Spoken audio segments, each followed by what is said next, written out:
स्वर्ग के वस्त्र। एक बार एक युवक दलदल के पास से जा रहा था।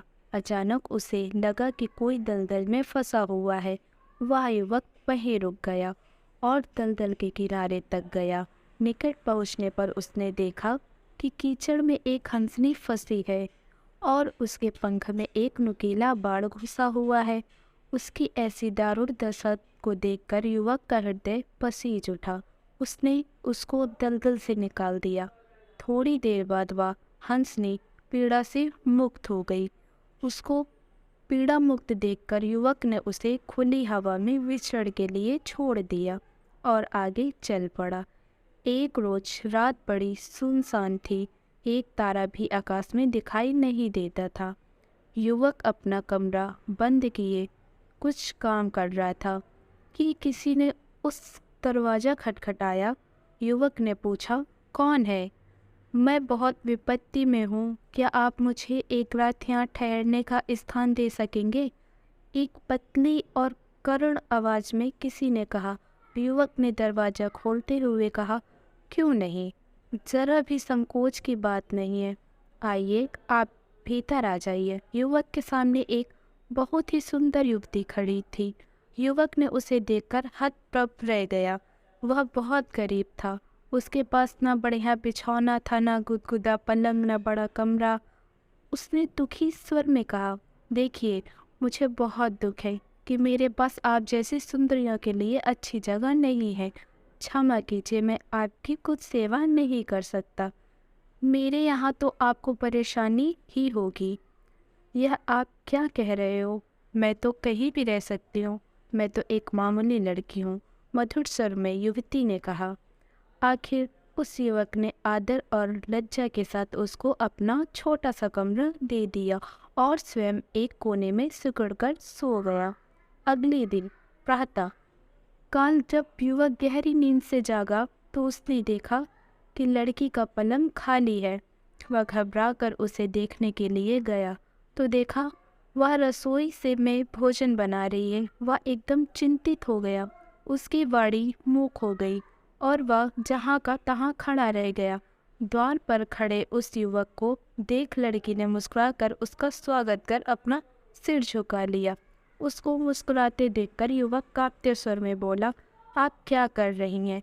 खाना तो मैं खुद ही बना लेता हूँ। पर लड़की तो जैसे जवाब सोचकर ही बैठी थी। उसने बड़े मधुर किंतु आज्ञा भरे स्वर में कहा, नहीं, आज की ही बात नहीं है। आपको अब कभी भी खाना नहीं बनाना पड़ेगा।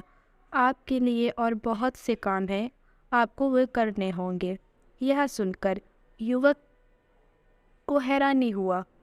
उससे कोई जवाब देते ना बना। बाद में उसने देखा कि वह लड़की अत्यंत परिश्रमी है। उसे रोटी के लिए ज़रा भी परिश्रम करने की ज़रूरत नहीं थी। युवक उससे काम नहीं करवाना चाहता था, परंतु वह स्वयं ही नए नए काम खोज खोज कर रात दिन कुछ न कुछ करती रहती थी। एक दिन वह युवती कहीं से कपड़ा बुनने की एक मशीन ले आई और घर के बाहर के कच्चे कमरे में उसे रखकर कपड़ा बुनने लगी।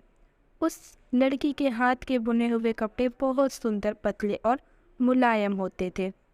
धीरे धीरे उसके कपड़ों की सर्वत्र चर्चा होने लगी।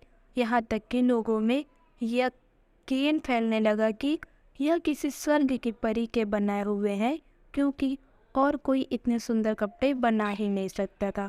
कुछ दिनों बाद युवक के कानों में भी यह बात पड़ी और उसने उस लड़की से पूछताछ शुरू की।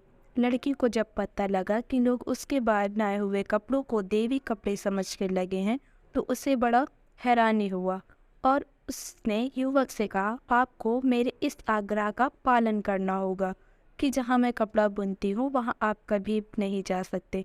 मुझे आशा है कि आप इस आग्रह का पालन में चूक नहीं करेंगे। यद्यपि युवक ने उसका आग्रह स्वीकार कर लिया, लेकिन उसकी जिज्ञासा बढ़ती ही गई। एक दिन बहुत अंधेरी रात थी।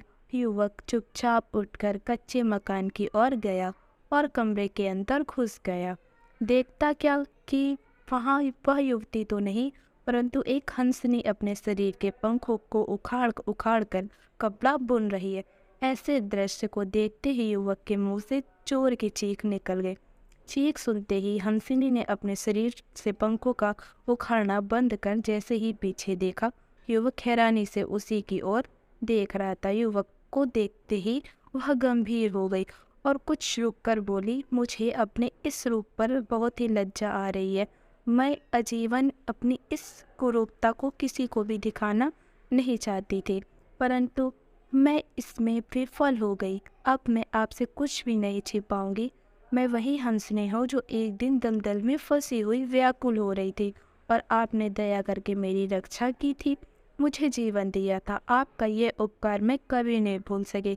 उसी ऋण का कुछ कम करने के लिए मैं यहाँ आई थी और दिन रात कपड़ा बुना करती थी।